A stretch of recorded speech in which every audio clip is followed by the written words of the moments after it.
Bonjour à tout le monde qui se cache derrière des carrés noirs, c'est bien correct comme ça. On a l'habitude de filmer, d'enregistrer les formations pour que les gens qui ne sont pas ici aujourd'hui puissent les consulter par la suite. Donc, vous en êtes avertis et vous pouvez vous cacher sans problème pendant la formation de Maxime. Donc, je vais juste vous présenter rapidement Maxime Colleret. Il avait donné une formation un peu plus tôt le mois passé sur la question des brevets. Alors, Maxime est un doctorant au programme en sciences, technologies et sociétés de l'UQAM. Il est membre étudiant du CIRST. Il a beaucoup travaillé sur les institutions universitaires au Canada, notamment ce qui a trait au transfert technologique. Plus récemment, il a travaillé avec Yves Gingras sur une note de recherche du CIRST sur les réseaux de ce qu'on appelle l'écosystème de l'intelligence artificielle au Québec. Il a publié aussi un article avec Madi Kelfaoui de l'UQTR à ce sujet-là, entre autres comparaison IA nanotechnologie. Donc, aujourd'hui, Maxime fait une formation qui s'intitule Autorat, évaluation de la recherche et capital symbolique. Donc, Maxime, si je ne me trompe pas, l'idée, c'est de présenter un peu les relations entre ces trois termes-là, surtout peut-être d'évoquer, je vais reprendre le terme d'Yves, mais des dérives peut-être possibles dans l'évaluation de la recherche liée à l'autorat, mais aussi le fonctionnement de cette pratique-là de se réclamer auteur ou 14e auteur d'un texte. Donc, Maxime, je te laisse la parole. Est-ce que tu es à l'aise si les gens posent des questions en cours de route, si jamais on voit une main se lever ou… Oui, la seule chose, c'est que moi, je vais mettre mon PowerPoint. Je ne verrai pas la caméra. Je vais voir mon PowerPoint, donc je ne verrai pas la main levée. Si quelqu'un lève sa main, vous pouvez m'interrompre en parlant, puis je répondrai à la question à ce moment-là. Donc, sinon, ouais, vas-y. Non, je vais vous dire, tenez-vous pour dire, si vous utilisez les boutons puis que Maxime ne les voit pas, n'hésitez pas à ouvrir votre micro et à faire du bruit, comme s'il pourrait vous donner la parole. Ouais. Puis sinon, moi, j'ai prévu environ 45 minutes, 1 heure de contenu. Puis après, on pourra avoir peut-être une demi-heure de période de questions, là, si vous voulez garder vos questions pour la fin, mais sinon, vous pouvez également m'interrompre en cours de… Super. Fait que je te laisse aller, puis je ferme moi-même ma caméra. Parfait. Je vais juste…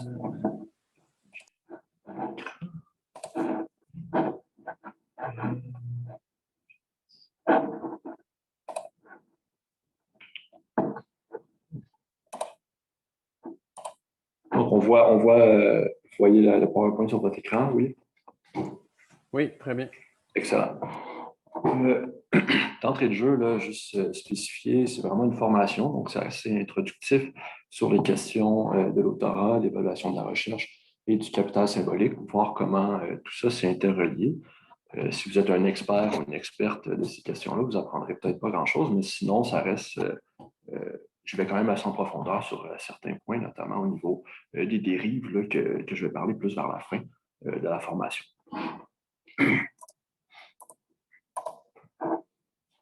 Peut-être un petit mot d'entrée sur qu'est-ce que c'est un auteur. Hein? C'est très simple, en fait, en sciences, dans tous les domaines, mais en sciences également.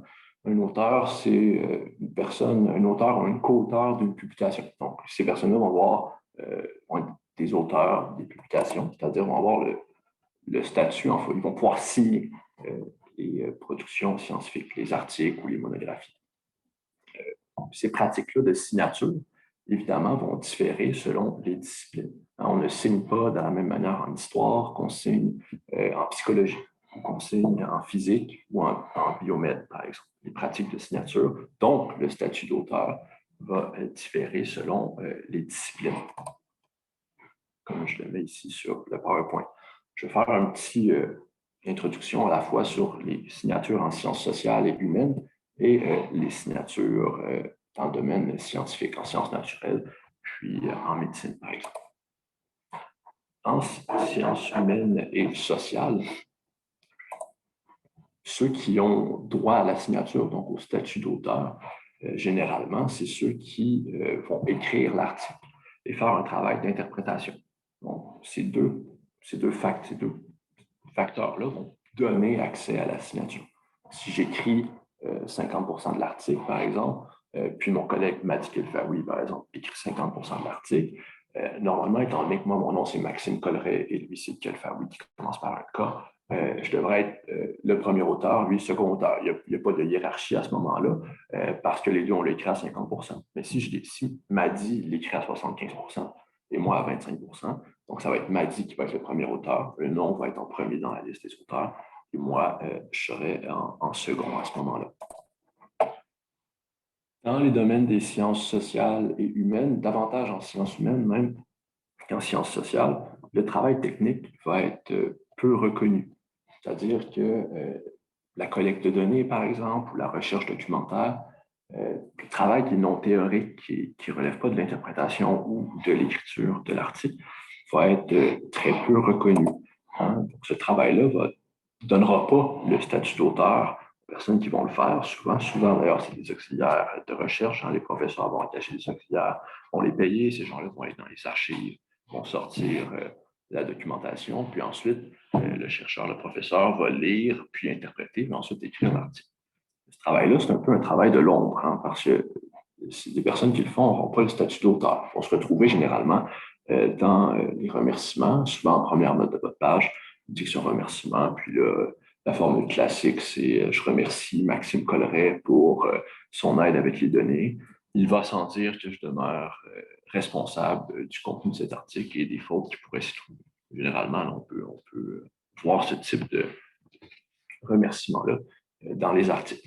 Ce qui est intéressant, en fait, c'est pour comprendre qui collabore à un article scientifique dans des domaines des sciences sociales ou humaines, il faut généralement prendre en considération non seulement les auteurs, mais également les remerciements. Hein. Les remerciements, évidemment, ne donnent pas le même niveau de crédit qu'une personne qui est auteur, cela dit. Alors, en sciences de la nature et en médecine, dans les domaines médicaux, désolé, il y a une reconnaissance davantage du travail technique. Si les gens font simplement un travail technique qui ne relève pas de l'interprétation, généralement vont tout de même avoir le statut d'auteur. Il va y avoir généralement une liste d'auteurs standards qui va être renouvelée tous les 6 mois. Puis cette liste-là comprend tous les physiciens en fait, qui travaillent au sein d'un laboratoire, comme par exemple le CERN en Europe, va avoir une liste d'auteurs dont tous les physiciens vont avoir le titre d'autorat à l'intérieur de toutes les publications qui sortent du laboratoire. Puis cette liste d'auteurs-là va être par ordre alphabétique. Évidemment, parce qu'il y a des publications qui peuvent avoir 1000 noms là, en physique des particules. Évidemment, les personnes qui sont les plus reconnues du milieu, souvent, on va s'entendre pour dire c'est son papier à elle ou c'est son papier à lui. Même s'il y a 1000 noms, il va y avoir quelques noms qui ressortent davantage parce que c'est des chercheurs prestigieux ou prestigieuses. Dans d'autres domaines, comme les biomèdes, il va y avoir un ordre des signatures qui va être différent. Je vais accrocher quelque chose.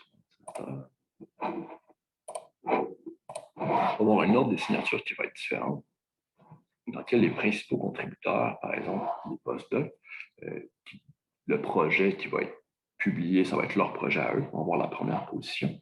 Puis la dernière position, ça va aller au directeur ou à la directrice du laboratoire. C'est les 2 positions les plus prestigieuses. Ensuite, il va y avoir les contributeurs majeurs qui vont avoir, par exemple, la 2e position, puis l'avant-dernière position. Puis tout ce qui est dans le milieu, c'est davantage les gens qui font des travaux techniques, qui ont néanmoins le statut d'auteur, mais qui vont avoir moins de reconnaissance qui va être accordée à leur position à l'intérieur des signatures. Ça, disons, là, c'est pour les questions de l'autorat. Mais l'autorat et la signature sont centraux dans une économie symbolique de la science, du champ scientifique, de l'activité scientifique. Avant de parler de ça, je parlerai rapidement là, des 4 normes de l'activité scientifique selon le sociologue Robert Merton. Merton, dans les années 40, va mettre de l'avant 4 normes, il va étudier les activités scientifiques, puis établir 4 normes qui, selon lui, sont centrales à l'activité scientifique. Je vais les détailler une après l'autre par la suite, mais je vous les mets 4 ici. On a l'universalisme, le communalisme, qui veut dire en fait communisme, mais Merton ne pouvait pas utiliser ce terme-là là, dans les années 40 pour des raisons géopolitiques qu'on connaît. Également le désintérêt, puis ensuite le scepticisme organisé. Ce que c'est ces quatre normes-là, l'universalisme pour Merton, c'est l'acceptation ou le rejet de propositions scientifiques ne doit pas dépendre des attributs personnels ou sociaux de leurs protagonistes. C'est-à-dire qu'une vérité est vraie dans le milieu scientifique ou en général, peu importe qui l'a dit, hein, que ce soit un homme ou une femme, ça ne dépend pas de la couleur de peau ou de l'orientation sexuelle. Les scientifiques devraient évaluer les vérités en fonction de ce qu'elles sont, à partir de critères empiriques, et non de qui l'a dit. Évidemment, il y a des limites à ça. On va revenir tantôt à ces limites-là. C'est du communalisme ou communisme. Merton va dire que c'est le résultat concret de la science, sont le produit de la collaboration et sont attribués à la communauté. Elle constitue un patrimoine commun dans lequel le capital du producteur individuel est fortement limité. S'il y a plusieurs choses qui sont intéressantes, c'est l'idée que la production du savoir ne relève pas d'un seul individu. Hein. Si moi, je découvre quelque chose en science, je me base sur les productions scientifiques d'autres auteurs. Donc, c'est un travail collaboratif fait par l'ensemble de la communauté, même si c'est moi qui fais une découverte en particulier. Donc, c'est mon devoir, en fait, de rendre cette connaissance-là accessible à l'ensemble de la communauté pour qu'on puisse faire avancer les connaissances. Puis, en deuxième point, il y a l'idée que le capital du producteur individuel est fortement limité. Ça, gardez ça en tête, là, je n'élaborerai pas sur ça, on va parler davantage de ces questions-là en parlant de capital symbolique avec Pierre Bourdieu. Le désintérêt. Merton va dire, dès lors que l'institution prescrit une activité désintéressée, les scientifiques ont intérêt à s'y conformer, sous peine de sanction. C'est l'idée que les scientifiques prescriraient une activité désintéressée au sens où est-ce que la vérité doit être mise avant les intérêts personnels du savant. Étant donné que l'institution scientifique prescrit ce type de... Les gens qui ne vont pas le respecter vont être soumis à des sanctions de la communauté scientifique. Par exemple, ils peuvent tout simplement être mis à l'extérieur de la communauté scientifique en étant plus cités ou des pratiques. Donc, ça, c'était pour les questions de désintérêt. Donc, le scientifique doit mettre la vérité avant ses intérêts personnels. On va revenir encore une fois avec les questions du capital symbolique dans les prochaines diapositives. Puis ensuite, il y a le scepticisme organisé, c'est-à-dire que les scientifiques vont être sceptiques par rapport aux nouvelles connaissances produites, puis vont les évaluer en fonction de critères empiriques. Si moi, j'arrive avec une nouvelle connaissance qui chamboule l'ensemble de la physique des particules, les scientifiques vont s'asseoir puis essayer d'évaluer à partir de critères qui sont internes au champ scientifique pour arriver à soit démolir mon argument ou dire « Ah, ben c'est important », puis on l'intègre aux connaissances scientifiques de la physique à ce moment-là. Malgré tout ça, Merton ne ferme pas la porte, là, quand il parle de désintérêt, à une reconnaissance symbolique. C'est-à-dire que ce qu'il va dire, c'est le droit du scientifique à sa propriété intellectuelle se limite à la reconnaissance et à l'estime qui, si l'institution fonctionne avec un minimum d'efficacité, sont à peu près proportionnelles à l'importance des progrès apportés au fond commun de connaissances. C'est-à-dire que la reconnaissance des pairs va être environ proportionnelle à nos accomplissements scientifiques, à ce qu'on apporte en termes de connaissances à la communauté scientifique. Ça ouvre la porte, évidemment, à une théorie du champ scientifique qui va être mise de l'avant par Pierre Bourdieu dans sa théorie du champ scientifique. Bourdieu va vraiment proposer une théorie sociologique de cet espace social-là, qui est le champ scientifique. Ce qu'il va dire, c'est, là, vous allez voir, j'ai mis quelques citations qui vont être un peu complexes, mais je vais les résumer par la suite. D'ailleurs, c'est des citations prises dans le texte que j'avais mis à lire pour la formation.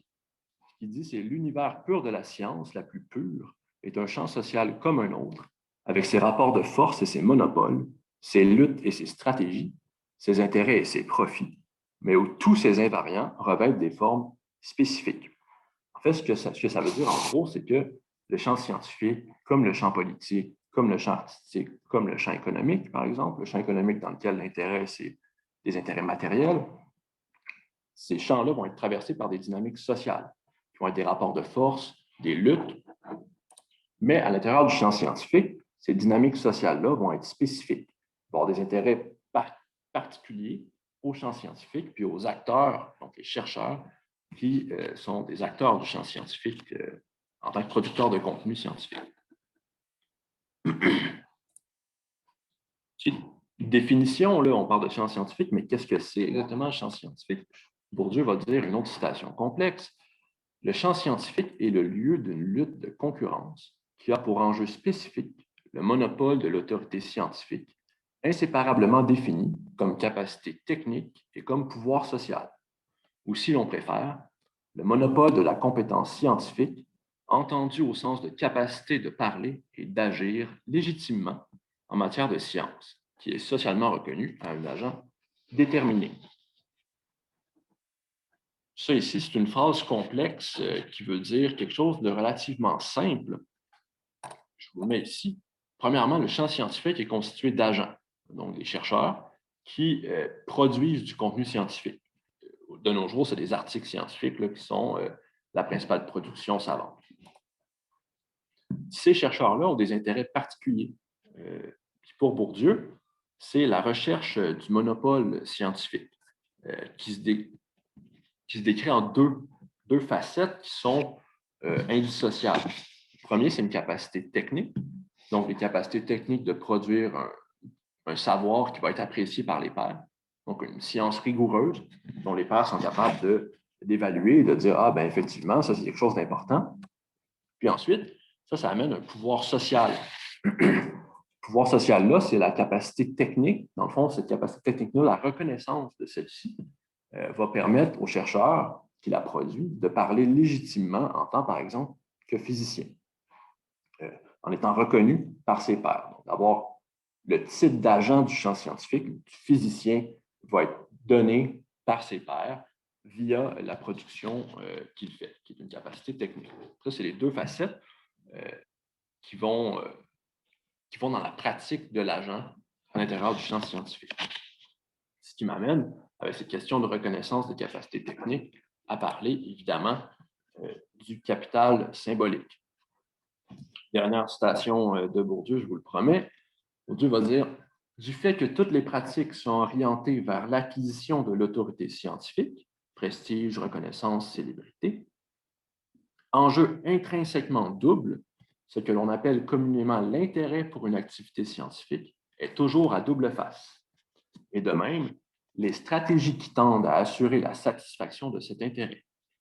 Une analyse qui essaierait d'isoler une dimension purement politique dans les conflits pour la domination du champ scientifique serait aussi radicalement fausse que le parti pris inverse, plus fréquent, de ne retenir que les déterminations pures et purement intellectuelles des conflits scientifiques.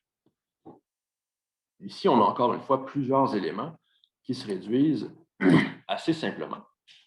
Premièrement, c'est la pratique des chercheurs sont orientées vers la recherche de reconnaissance, ce que Bourdieu appelle le monopole scientifique. Donc, la reconnaissance par les pairs que notre contenu est valide, puis qu'on est un acteur légitime. Souvent, plus on a de prestige, plus on devient prestigieux, donc on va peut-être gagner des prix Nobel, puis de facto, ce qu'on dit, ça va être considéré souvent davantage comme vrai, parce qu'on a une reconnaissance que quelqu'un qui vient juste d'arriver dans le champ scientifique, par exemple.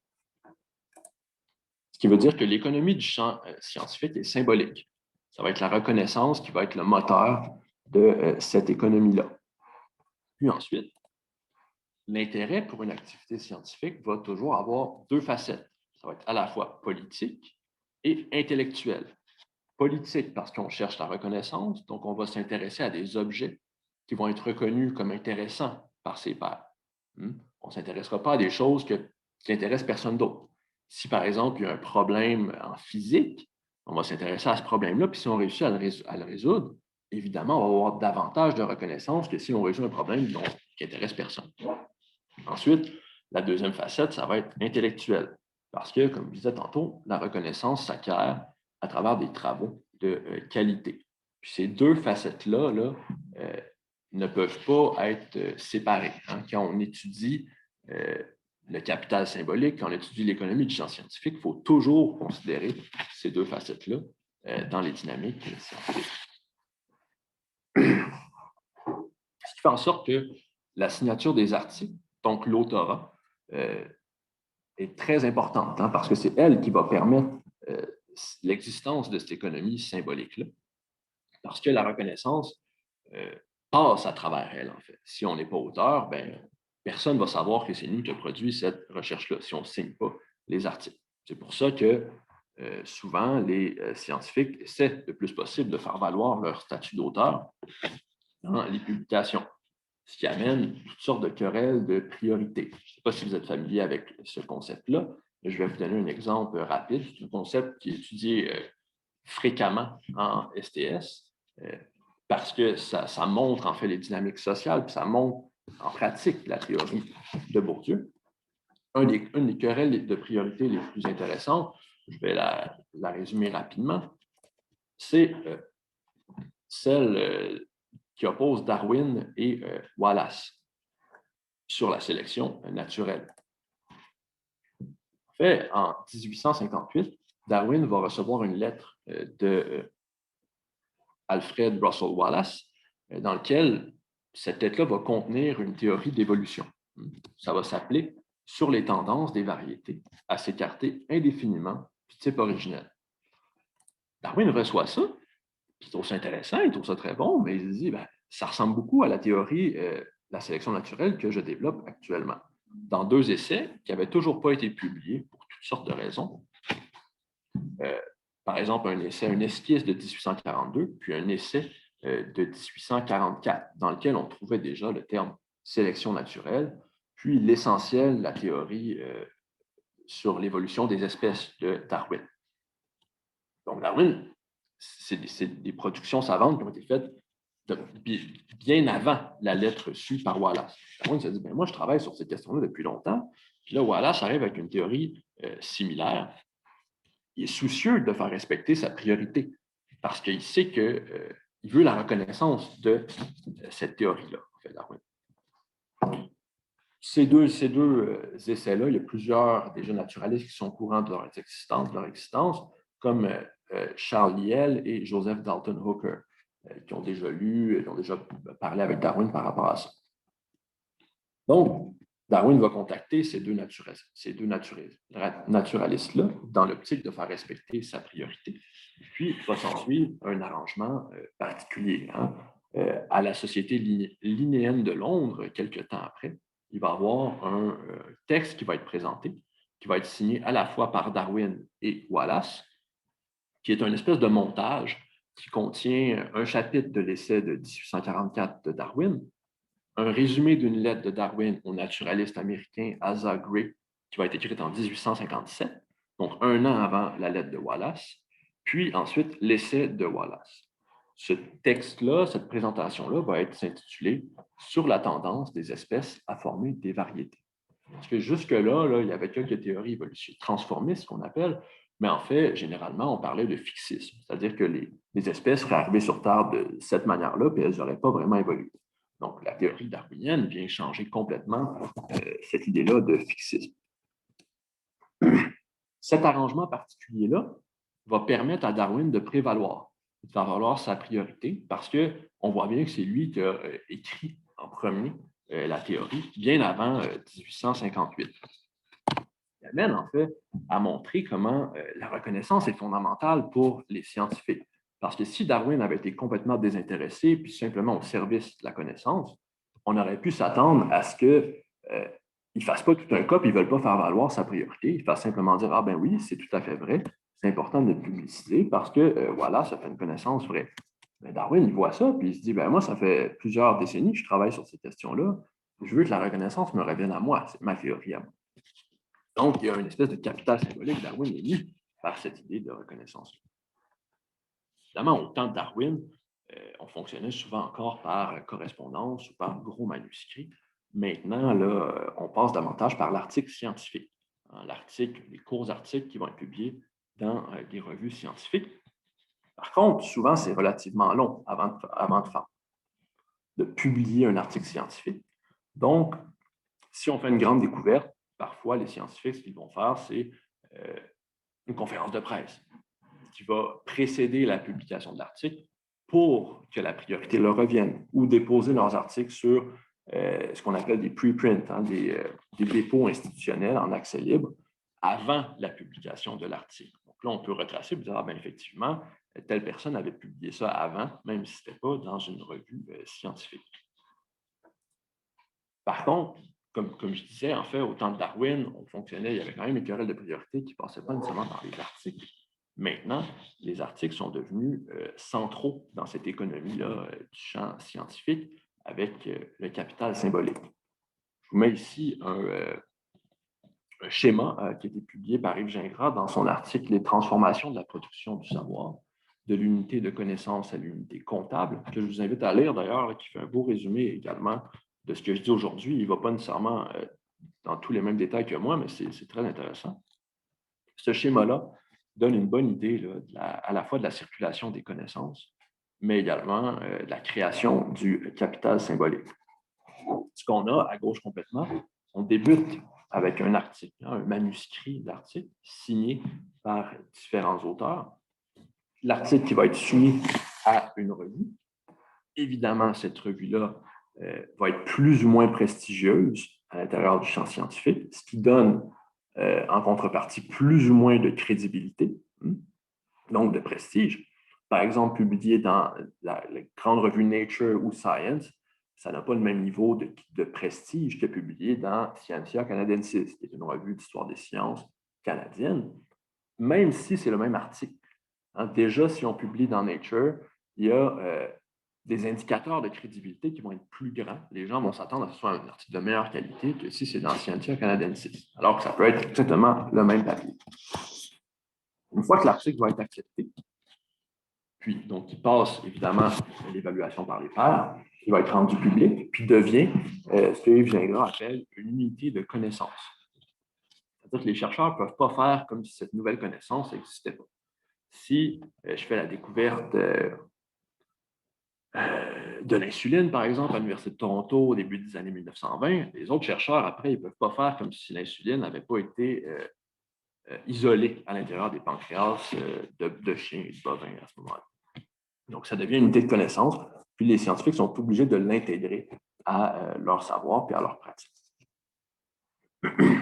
Ensuite, cette unité de connaissance-là, elle se transforme en capital symbolique. Donc, l'article permet de créer une unité de connaissance qui ensuite se transforme en capital symbolique des auteurs de l'article. Ce capital symbolique-là va être plus ou moins grand en fonction de différents critères. Évidemment, la qualité de l'article, même si c'est un bon article et qui est rigoureux, s'il est publié dans une bonne revue, donc la revue va amener également plus de capital symbolique. L'objet étudié, c'est un objet qui est central dans un domaine, on va avoir plus de citations, donc plus de reconnaissance. Puis ensuite, qui nous sommes? Ça, c'est fondamental. Je vais y venir un petit peu plus tard. Si on est déjà un chercheur prestigieux, on va acquérir plus de prestige avec nos articles parce que les gens considèrent déjà, il y a des indicateurs que c'est un bon article parce qu'on est un bon chercheur. Puis, ce capital-là va être ensuite converti en d'autres types de capital. Ce qu'on voit en haut, c'est ressources. Par exemple, le capital social. Évidemment, si on publie des bons articles, on va rencontrer différents chercheurs.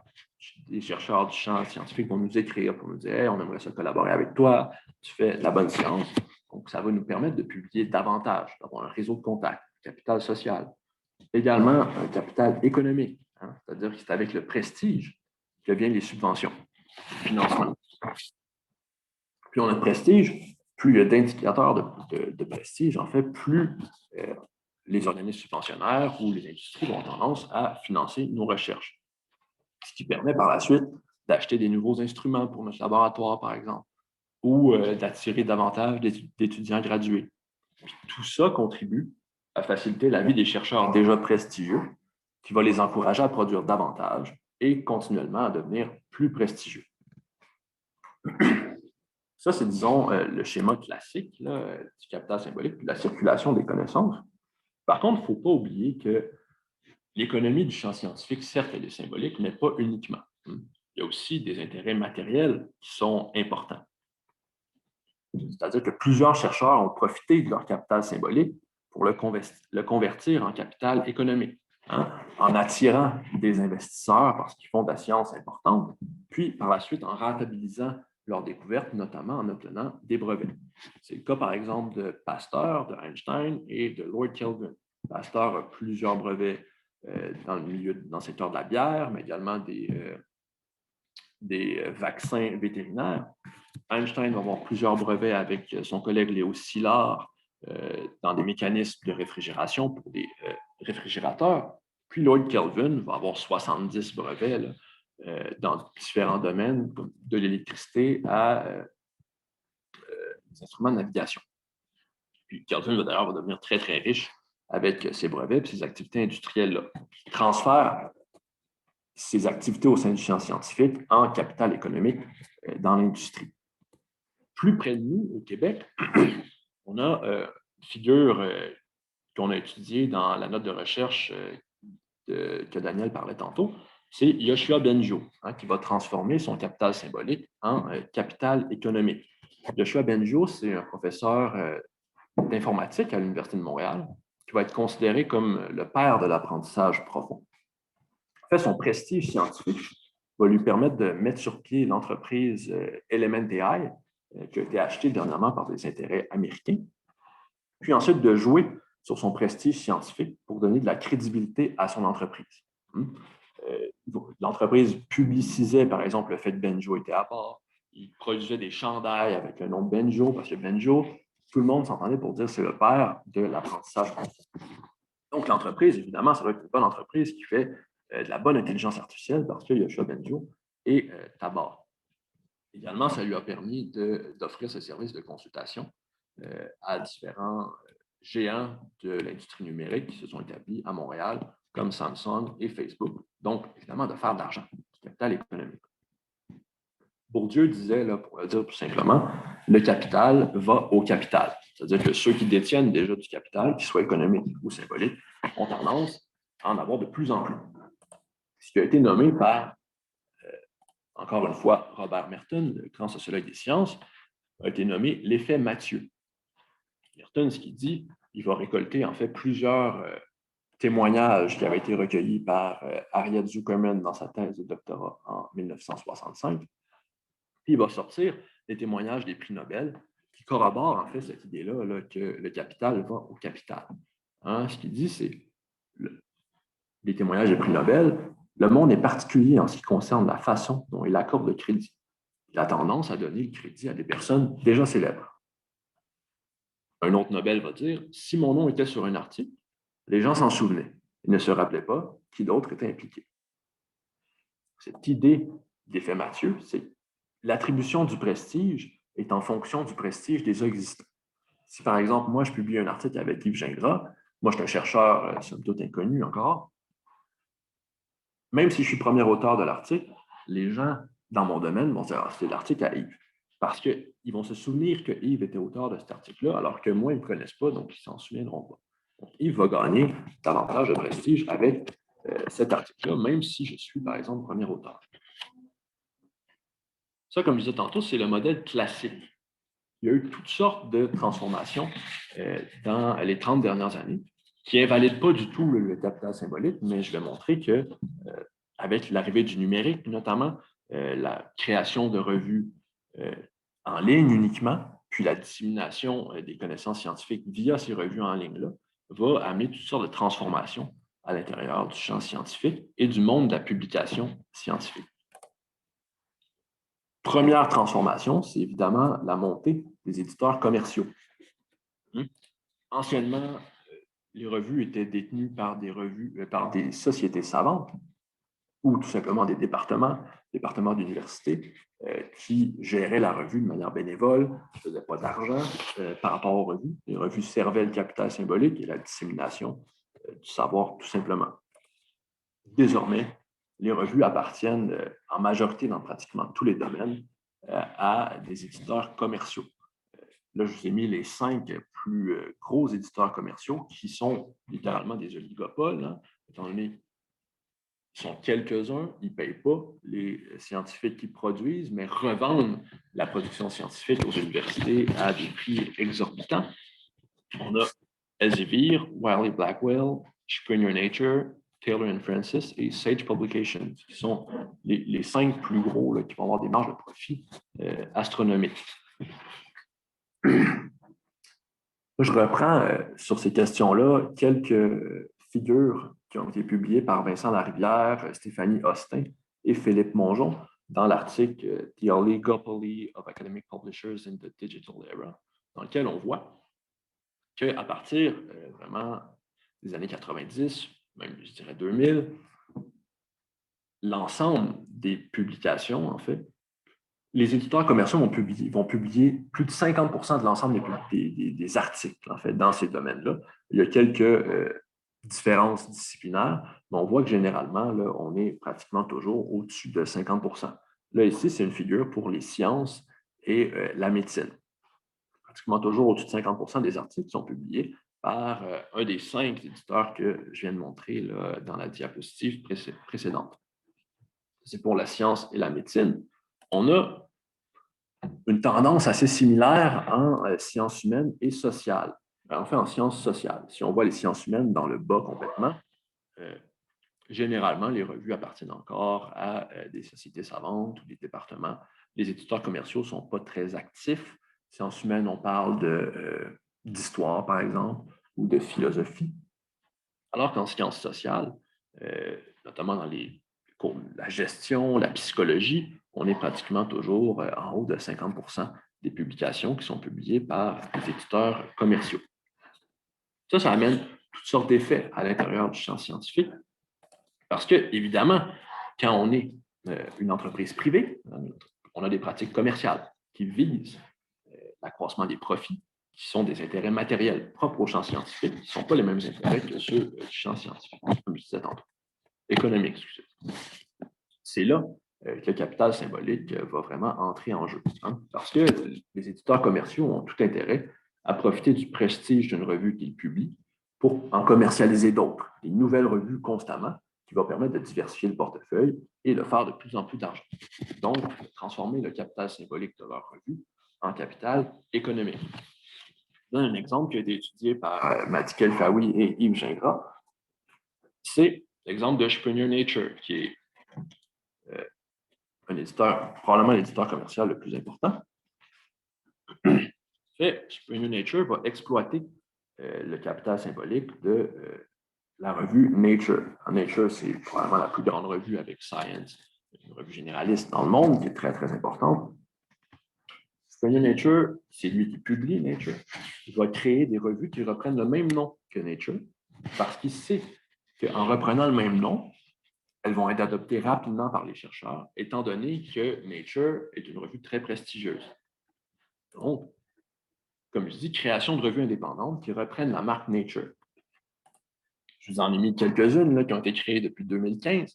On a par exemple Nature Plants, Nature Energy, Nature Microbiology, Nature Astronomy, Nature Biomed, ainsi de suite, qui sont des revues qui ne sont pas Nature, mais qui reprennent la marque Nature pour attirer un grand nombre de chercheurs. D'ailleurs, comme ces nouvelles revues-là empruntent cette marque prestigieuse-là, elles vont devenir rapidement centrales à l'intérieur du champ scientifique. Les chercheurs vont vouloir être associés à ces revues-là parce qu'ils l'associent eux-mêmes à Nature.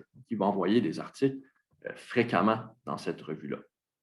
Ce qui a tendance à concentrer les publications chez les grands éditeurs commerciaux qui exploitent leur revue principale, le nom de leur revue principale pour attirer des chercheurs et pour vendre par la suite aux bibliothèques, évidemment, l'ensemble du bouquet de revues qu'ils ont produit là, comme Nature. Je mets l'image qui va être assez parlante. Ici, c'est dans l'article de Matti El-Faoui et Yves Gingras. On voit les principales revues qui créent des revues dérivées à partir de la marque de leur revue la plus prestigieuse. Nature, on le voit en bleu, c'est celle qui en a le plus, en fait, Springer le fait couramment. Hein? Mais il y a toutes sortes d'autres revues, même qui va toucher, par exemple, Science. Science, qui n'est pas une revue commerciale. Ça appartient à AAAS, c'est-à-dire American Association for the Advancement of Science, qui est une association savante, va tout de même avoir ces pratiques commerciales-là, du moins en partie. Mais sinon, c'est vraiment Nature qui le fait le plus, qui va créer le plus de revues dérivées. Puis, cette arrivée de l'ère du numérique-là va aussi faire en sorte que l'article qui était conçu anciennement comme une unité de connaissance va devenir une unité comptable, en partie en raison de nouveaux modes d'évaluation quantitatifs de la recherche. L'article va devenir à la fois un moyen d'accumuler du capital symbolique et un moyen d'obtenir des bonnes évaluations bureaucratiques. Je vais en parler rapidement en faisant un petit détour via la bibliométrie. Je sais qu'il y a quelques-unes d'entre vous qui sont bibliothécaires, donc peut-être que cette section-là va vous intéresser davantage. La bibliométrie a été développée là, dans les années 60-70 par des bibliothécaires, des historiens et des sociologues des sciences. Ce que c'est, pour le dire brièvement, c'est l'étude quantitative des publications scientifiques. Ce sont généralement l'article, parce que c'est l'article qui est central au champ scientifique. Ça va permettre toutes sortes de choses, mais principalement de comprendre les dynamiques des disciplines scientifiques. Par exemple, on peut regarder quantitativement quel auteur est le plus central à un sous-domaine, parce que ça va être cet auteur-là qui va être le plus cité.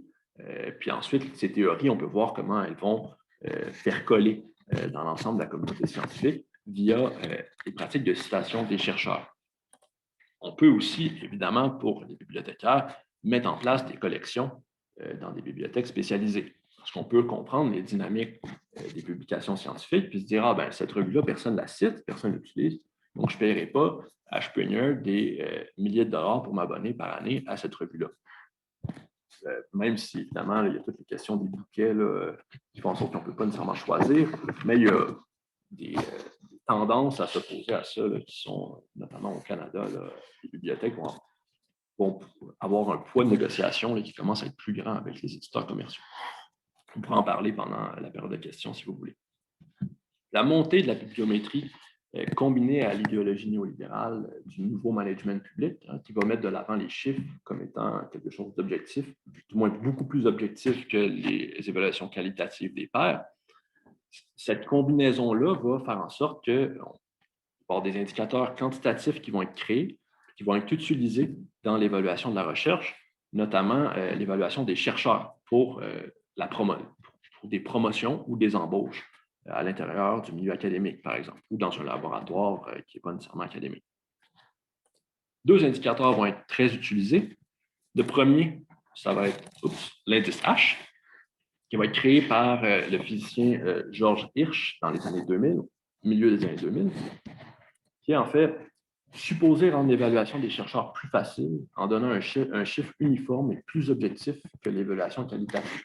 C'est-à-dire que si moi, je suis un gestionnaire de la recherche, puis j'ai plein de CV, mais l'indice H, j'ai l'indice H dans une colonne, puis je vois, par exemple, quelqu'un qui a un indice H de 160, puis quelqu'un qui a un indice H de 15. Je me dis, celui qui a un indice H de 160 va être meilleur. Donc, j'engage cette personne-là.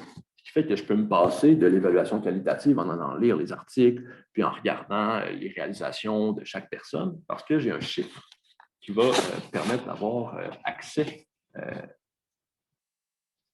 quantifier, disons, la qualité des chercheurs plus facilement.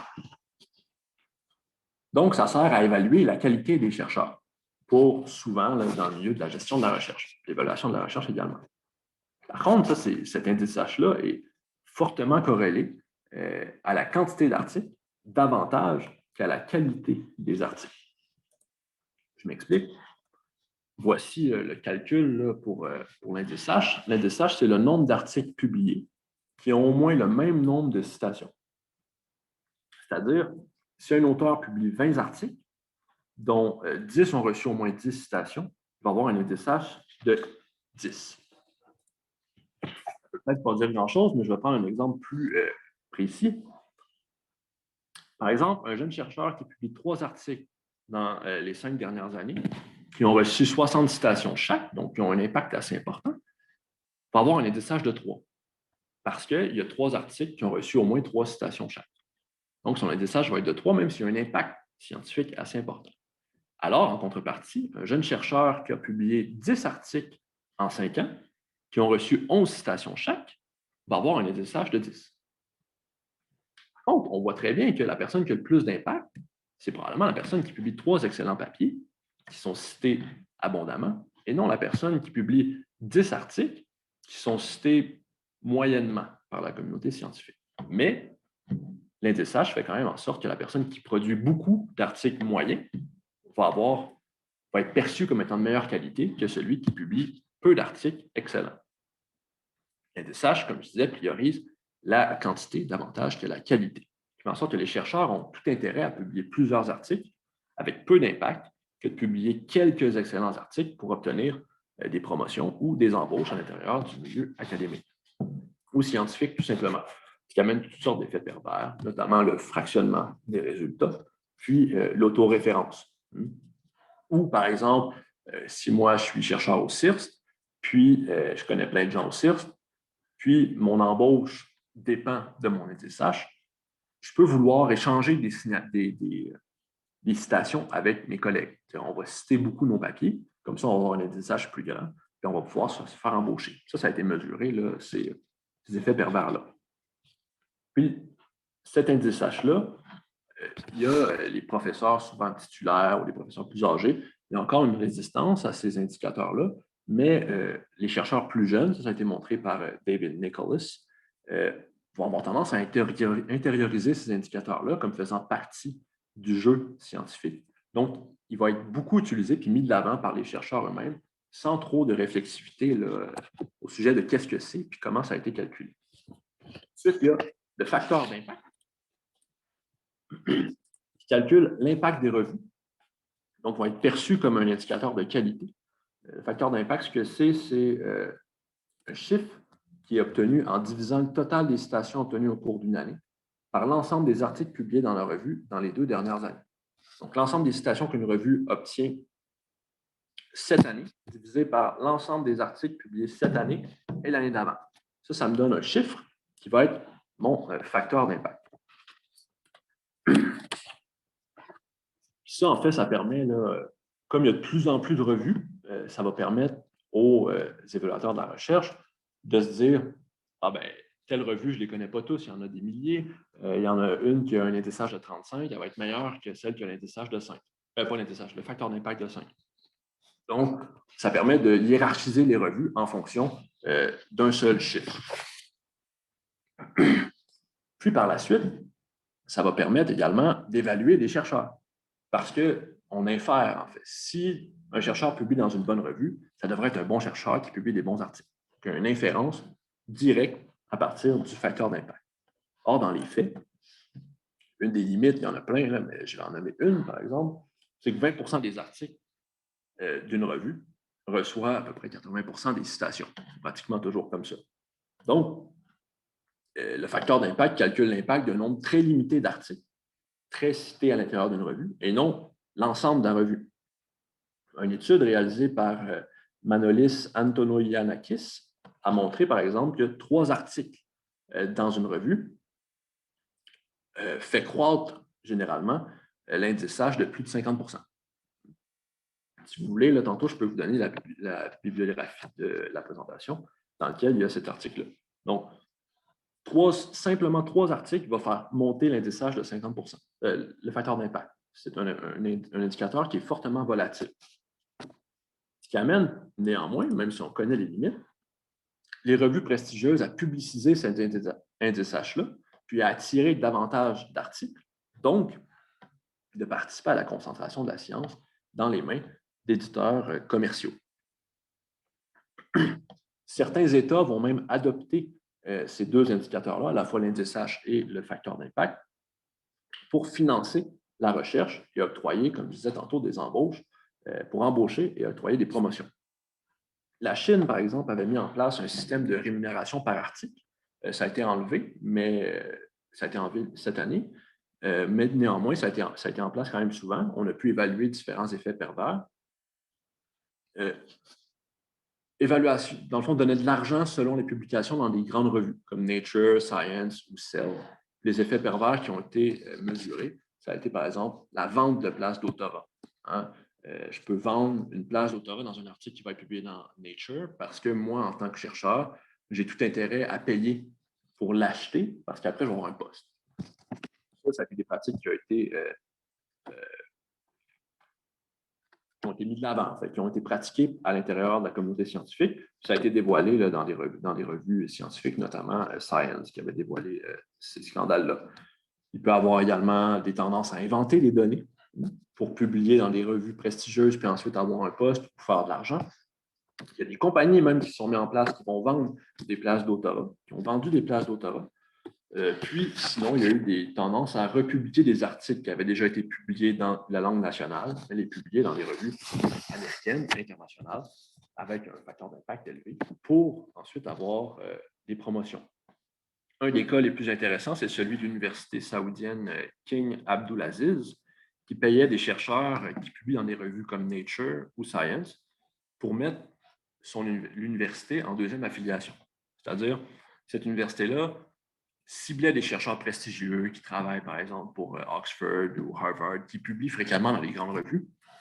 Ils appelaient pour leur dire, je vais vous donner plusieurs milliers de dollars, puis mettez mon université comme deuxième affiliation.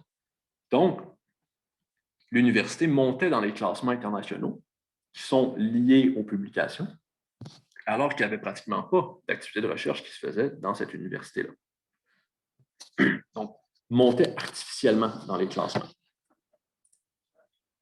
Le cas le plus élaboré, un des cas les plus élaborés qui a été étudié par, encore une fois, Madi Kelfaoui et Yves Gingras dernièrement, qui sont très actifs là, dans ce domaine-là, c'est le financement SIGAPS, qui est un système de financement gouvernemental en France des CHU, donc des hôpitaux universitaires, puis également de la recherche médicale. Ça dépasse les CHU, mais l'étude qu'ils ont faite, c'était simplement sur les CHU.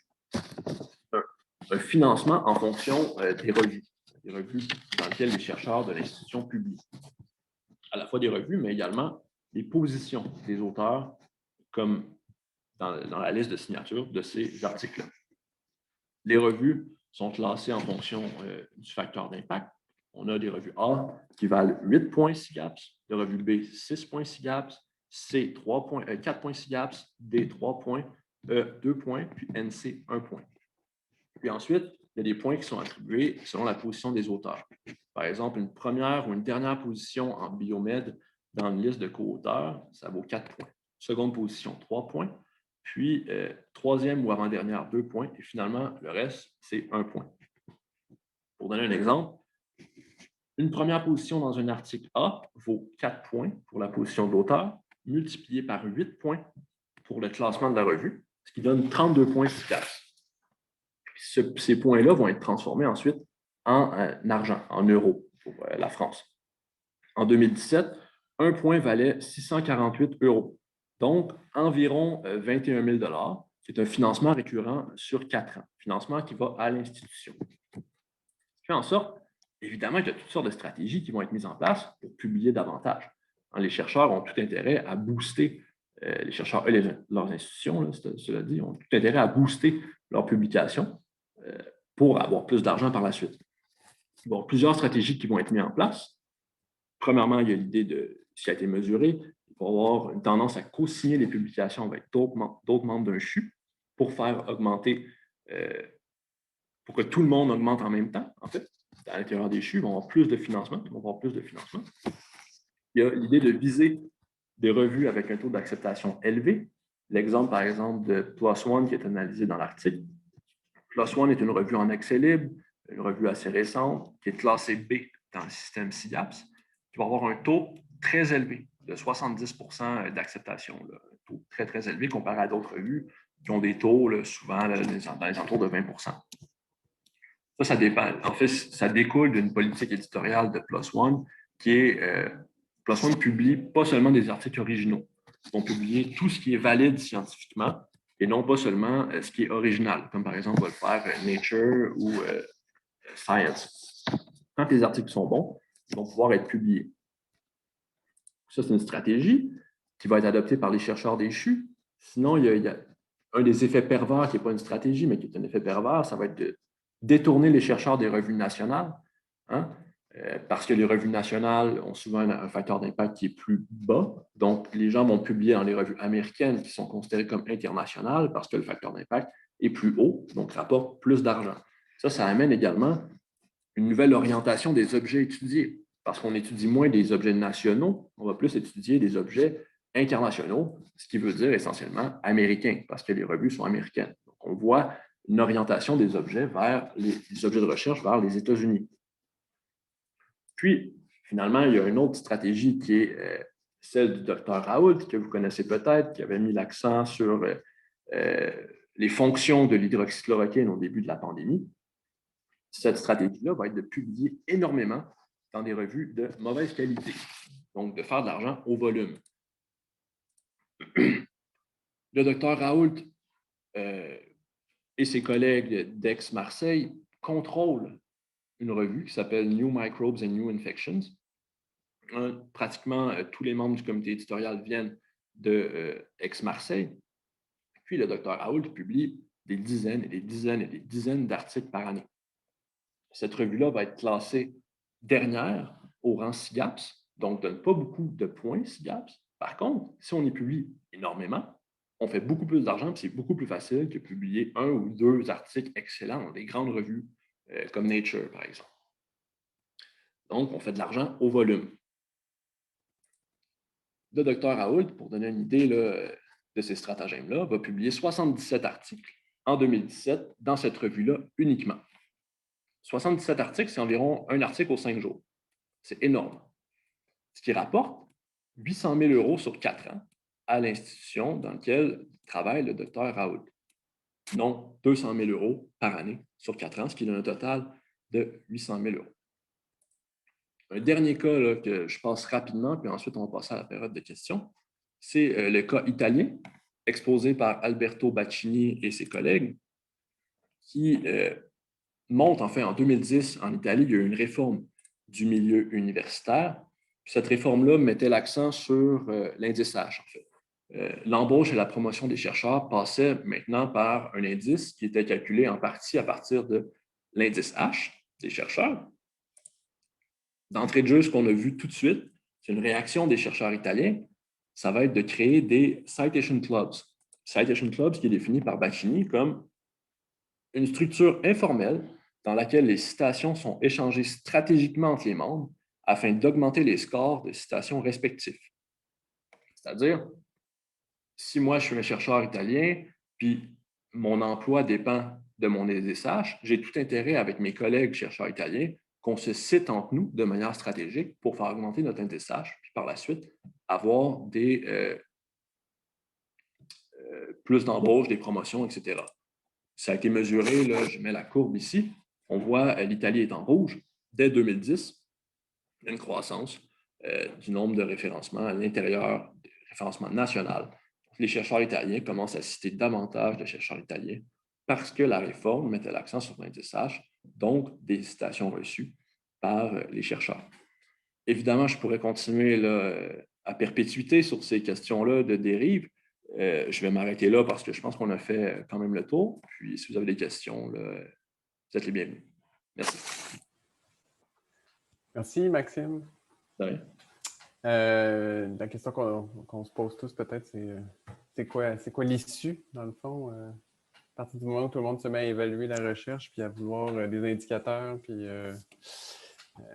pour évaluer la performance des chercheurs et leur pertinence, à partir d'autre chose que le contenu, y a-t-il une solution possible à ça? Ou s'il faut tout qu'on lise le slow professor, puis qu'on en fasse une règle du milieu? Je ne sais pas.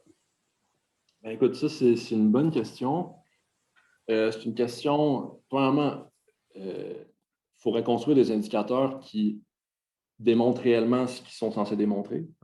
Si, par exemple, on fait un indice qui est censé être un indice de qualité, mais que finalement, c'est un indice de qualité, c'est évident qu'il va y avoir des effets pervers. Là, quel indice serait bon? Là, c'est des questions mathématiques, ça peut être des questions complexes, je ne sais pas trop. C'est sûr que ce qui est important, c'est premièrement de ne pas faire comme la Chine. La Chine, d'ailleurs, a abandonné ce programme-là, de ne pas intégrer les embauches uniquement à des indicateurs quantitatifs, puis aussi de ne pas rémunérer à l'article, parce que si on rémunère à l'article, il va y avoir une tendance à publier davantage, évidemment, pour faire de l'argent, et non pas pour produire une science désintéressée, axée sur les connaissances. Ça, c'est un des éléments fondamentaux. Je crois que ça passe également par une réintroduction plus grande de l'évaluation par les pairs, qui a évidemment toutes sortes de problèmes, comme on le sait, mais qui a peut-être tendance à avoir moins d'effets pervers qu'un indicateur quantitatif facilement malléable par les chercheurs. Je dirais comme ça, je pense. OK. Bonne réponse. Est-ce qu'il y en a qui auraient des questions ou des commentaires qui voudraient lancer la discussion avec Maxime sur l'un ou l'autre des aspects qui a été abordé pendant cette formation, cette introduction au fonctionnement de l'autorat, etc., etc.?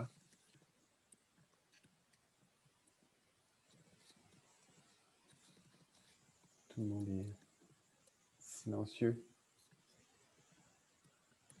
Jean-Pierre, je ne sais pas, je l'interpelle comme ça. Mais... je ne sais pas s'il est là, mais vu que tu travailles directement avec dans le fond, tes contrats sont en partie ceux de l'évaluation de la recherche à l'OST.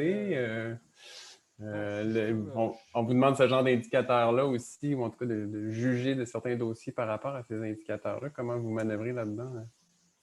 Ben, s'il m'est permis de faire un commentaire pro domo, je dirais qu'effectivement, à l'Observatoire, on utilise ça. Puis d'ailleurs, on déplore les tendances là, que Maxime a soulevées d'utilisation des indicateurs pour l'évaluation des chercheurs individuels. D'ailleurs, on n'a jamais voulu faire de l'évaluation de chercheurs individuels à l'Observatoire. Est-ce qu'on m'entend?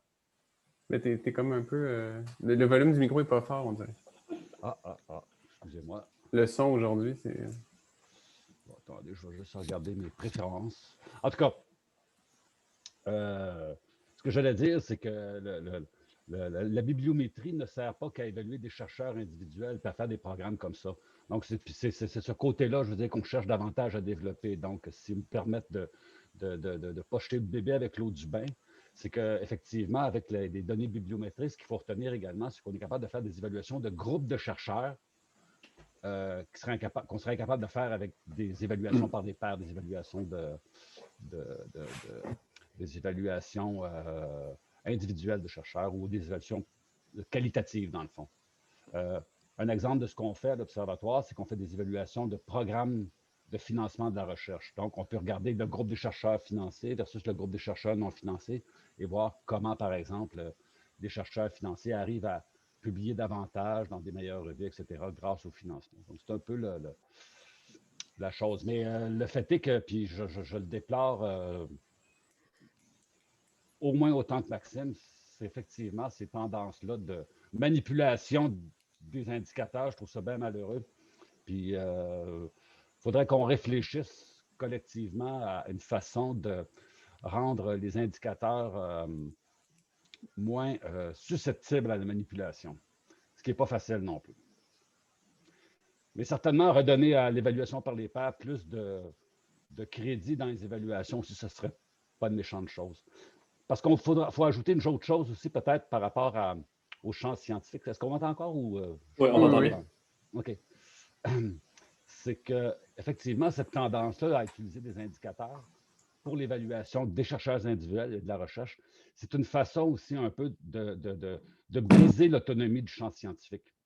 Parce qu'effectivement, c'est le New Public Management qui essaie de prendre le contrôle de l'activité scientifique et puis de l'orienter selon ses propres priorités, qui ne sont pas nécessairement celles de la communauté de la République des savants, disons. Fait que c'est un peu ça. Mais effectivement, c'est des gros problèmes et je suis content que cette présentation soit faite parce que, effectivement, les problèmes qui ont été soulevés aujourd'hui sont vraiment sérieux. Puis loin de moi l'idée dans la présentation de dire que la bibliométrie, ça ne sert à rien. Je le sais. je sais. On est quand même copains. Ouais, c'est ça. Est-ce qu'il y a des questions, des commentaires pour Maxime?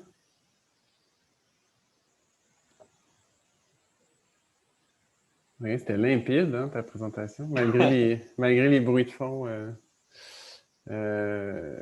par-ci, par-là. Donc, il y a certaines personnes dans le chat qui demandent le lien pour l'enregistrement. On peut vous le faire parvenir une fois que ce sera sur le site du CIRF, là, que le petit montage sera fait. Et d'autres gens qui voulaient la bibliographie aussi, fait que peut-être que... J'ai mis mon courriel pour les gens qui voulaient la bibliographie. Vous pouvez m'écrire, puis je vais vous envoyer le courriel. Sinon, aussi, Maxime, peut-être tu peux l'envoyer à Hélène, puis Hélène a les absolument. adresses courriel, je crois, les gens devaient s'inscrire à la formation, donc on pourra le faire suivre de cette manière-là. Il y a quelqu'un qui a la main levée, Jean-Michel. Oui. Jean-Michel. Oui, salut Maxime, merci pour la présentation. J'avais dit que je dirais rien et puis finalement je dis quelque chose quand même. Non, c'est plus une remarque qu'une question à propos de... C'est une présentation finalement assez critique du fonctionnement contemporain de l'évaluation scientifique et des stratégies des chercheurs ou des éditeurs pour faire monter l'impact de leur recherche selon des logiques qui ne sont pas des logiques scientifiques, ou en tout cas de faire fonctionner les règles du jeu à leur avantage, moins sur leur mérite, donc sur leur sens du jeu. Mais finalement, c'est marrant que tu aies commencé par Pierre Bourdieu, un peu pour donner le cadre théorique de ta présentation, parce que Bourdieu lui-même, il était très fort pour ça. Je pense notamment, si on parle de revues, alors je simplifie un peu, mais qu'a fait Bourdieu en France dans les années 70, il crée sa propre revue et il publie dedans. Et donc, il escamote aussi complètement la logique de l'évaluation scientifique. Enfin, je ne sais pas comment fonctionnait exactement la revue de la recherche à l'époque où Bourdieu la dirigeait, mais j'ai du mal à croire que ces articles passaient par une évaluation serrée et aveugle, en double aveugle de ces articles. Il a créé lui-même son support de publication, qui a publié des choses très importantes. Évidemment, ce n'est pas ça que je discute. Mais ça aussi, c'est une manière de jouer avec le fonctionnement du champ. Et ça rejoint ce que dit Bourdieu lui-même sur le fait que c'est aussi un espace politique, le champ scientifique. Voilà, c'est donc moins une question qu'une remarque. Écoute, c'est sûr que l'acte de la recherche, je connais l'acte de la recherche évidemment, mais ce que Bourdieu faisait dans l'acte de la recherche, j'ai lu ses textes. Est-ce que ces textes étaient soumis à une évaluation serrée? Je ne sais pas. Mais outre Bourdieu, c'est sûr que souvent, une stratégie, ça va être de publier nos propres vues, hein, comme le docteur Raoul, c'est stratégiquement. Sauf que Bourdieu produisait des choses de qualité quand même. C'était pas comme le docteur Raoul qui publie 77 articles assez médiocres par année pour faire augmenter les indicateurs. Je pense qu'il y a une différence là, mais est-ce que Bourdieu était motivé en partie par l'idée de reconnaissance? Évidemment, comme tous les chercheurs. Donc, oui, je te rejoins, mais de là à parler de... Je ne comparerais pas nécessairement les stratégies de publication de Bourdieu avec les stratégies de publication du docteur Raoult, mais écoute, c'est peut-être une question que tu pourrais apporter à Yves Gingras, là, qui pourrait te répondre probablement davantage que moi, je pense. Je peux compléter. C'est qu'une chose est certaine, c'est que quand on étudie l'impact scientifique de Pierre Bourdieu, il va bien au-delà de l'expression dans les actes de la recherche en sciences sociales. Ces monographies sont abondamment citées partout. Je veux dire, c'est un des sociologues les plus connus aux États-Unis encore. Ouais. Mais peut-être tu l'as effleuré au début de ta présentation, mais il y avait... il y a une distinction que tu as faite entre la pratique de l'autorat, disons, dans les sciences dures et en sciences humaines et sociales, là, entre autres par les remerciements. Ouais. Ça crée toutes sortes comment je dirais ça?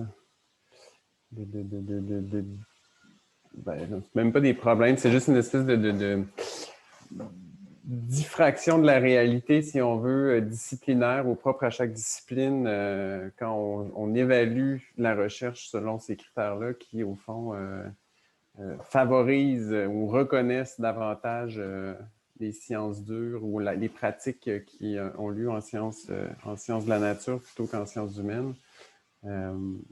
À ton avis, c'est-à-dire est-ce qu'il faudrait développer des indicateurs propres aux sciences sociales et humaines ou s'il faudrait essayer de trouver une manière de reconnaître cette diversité de pratiques-là dans de nouveaux indicateurs qui engloberaient les deux champs ou je ne sais pas comment. Ben, évidemment que pour ce qui est de la question des remerciements, j'envisage mal un indicateur qui prendrait en compte les remerciements. Il y a des études qui ont été faites qui montraient, notamment une étudiante de Vincent Larivière qui avait fait une étude sur ces questions-là, qui montrait que si on prend en considération les remerciements dans les articles en sciences humaines et sociales, le nombre d'auteurs monte énormément, puis qu'on a une vision plus globale de la pratique de la recherche dans ces domaines-là. Par contre, faire un indicateur pour les prendre en considération, honnêtement, je ne le vois pas. Pour la deuxième partie de ta question, évidemment, les indicateurs, il y a des spécificités scientifiques par discipline. Par exemple, en histoire, où on a un rythme de publication souvent plus lent parce que ça prend des années d'archives avant de publier un article, les citations reçues vont être beaucoup plus longues avant de recevoir les citations. Donc, un indice comme le facteur d'impact des revues, qui est calculé sur 2 ans, ça ne fonctionne pas parce que ça prend beaucoup plus de temps de publier en histoire mettons, un physicien qui va être, son nom va être présent sur des articles plusieurs fois par année. Un historien, il y a des historiens ou des sociologues qui publient 1 ou 2 articles par année maximum, puis c'est un rythme très appréciable quand même de publication.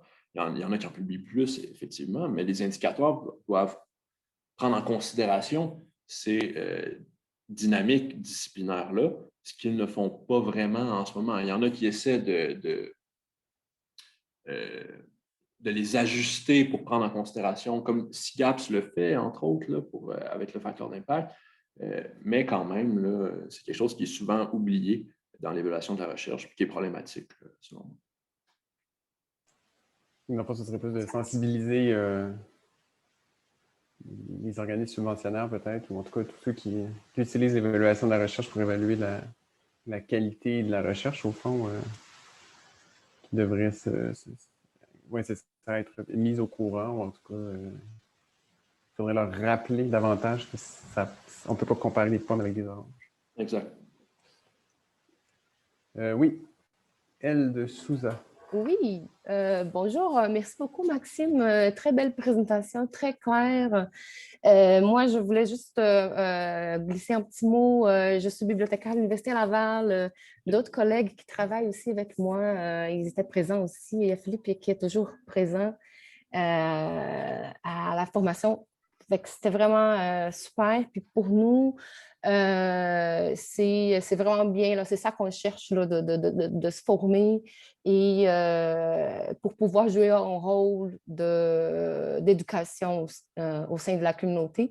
Et dans le fond, nous, c'est qu'en fait, c'est qu'au moment où on va offrir des services, puis parce que les chercheurs, ils viennent nous chercher de plus en plus pour pouvoir compiler des indicateurs. Et nous, ce qu'on fait, c'est qu'on va les orienter dans l'usage des indicateurs, selon la discipline, en prenant en compte les limites des indicateurs, des bases de données, tout en fonction de différentes pratiques de citation et publication. Donc, je pense que le rôle qu'on commence à jouer là, de plus en plus, là, ça va essayer tranquillement là, de répondre à cette lacune d'information chez la communauté. Parce que souvent, les chercheurs doivent avoir des indicateurs pour mettre en valeur l'impact de sa recherche dans différents dossiers. Mais à ce moment-là, nous, on va les orienter. Ah, écoutez, peut-être les indicateurs normalisés vont être plus parlants et ces indicateurs plus fiables. Fait que, donc, voilà un peu là, par rapport à cet enjeu de la sensibilisation. C'est certain que les bibliothèques, les bibliothécaires, les bibliothèques universitaires ont un rôle très important dans, j'ai envie de dire, si on parle un peu plus politiquement, là, dans la résistance à ce type de comportement-là, notamment, par exemple, jusqu'à l'Université de Montréal, ça avait été fait. Il y avait une étude bibliométrique qui avait été faite par notamment Vincent Larivière pour présenter aux éditeurs commerciaux quelles revues étaient réellement utilisées, alors que d'habitude, ils payaient pour un bouquet entier, mais que la majeure partie n'était pas utilisée. Donc, d'avoir un rapport de force avec les éditeurs commerciaux dans la négociation pour les nouveaux abonnements. Même si je sais que c'est très difficile pour les bibliothèques de ce rapport de force-là, parce qu'ultimement, on doit s'abonner aux productions scientifiques pour permettre aux chercheurs d'avoir accès. Mais oui, c'est une fonction très importante, là, je pense, des bibliothécaires. Merci. Merci. Merci. Merci. Est-ce qu'il y a d'autres commentaires ou questions? Non, si c'est tout, ben, il me reste à te remercier, Maxime, d'avoir concocté cette formation, cette introduction à l'autorat et à l'évaluation de la recherche et au capital symbolique, après lequel tout le monde court comme un chien après sa queue. Donc, voilà, je ne pense pas qu'il y a d'autres formations au programme pour l'instant dans le calendrier du CIRST, mais allez voir la page web pour vous tenir au courant de tout ça et les réseaux sociaux, qu'Hélène anime avec brio. Donc, bon après-midi tout le monde et à très bientôt. Merci.